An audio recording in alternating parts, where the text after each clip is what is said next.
So, is it still a good time to buy in today's market? Let me give you probably some insight, and I just want you to look at the big picture.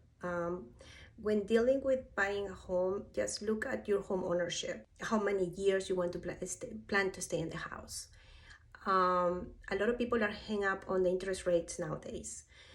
So just as a perspective, we had the past 2 years where interest rates were low, but the demand was so much and the inventory was historically low that buyers were basically just throwing money, bidding wars, waiving inspections, waiving appraisals.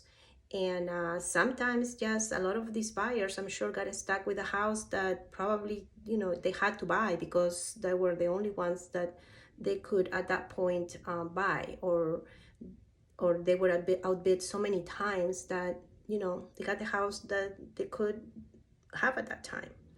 So now opposite, now we have the interest rates are higher, but now you have so much inventory. Sellers are more willing to give you concessions for closing costs to help you offset some of the closing costs that you might incur. So look at it that way. See if maybe homeownership is still on your future. Don't hang up on the actual interest rates, because guess what? Interest rates, they might be low right now for what maybe 1 or 2 years from now will be. So even if you buy now at a 7% interest rate, and coming next year, 2023, 2024, if it goes down, then perfect, you can refinance. But if it goes up, then you got it stuck with a lower interest rate. So it's all about perspective and a lot about what you and your family's needs are. And if homeownership is still on your future, let me know. I have a ton of new programs out there that have hit the market with lenders and banks.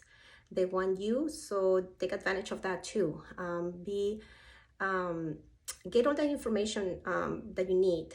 Don't just get hung up on what the media is saying about the market is crashing or anything like that, because the projections for most of the real estate gurus out there are projecting a moderate real estate market, which is kind of weird because the last 2 years have been very, very atypical. They were not normal. It was high, very great for sellers, but now those sellers, they need to move, and they need you, and they are more willing to strike a deal.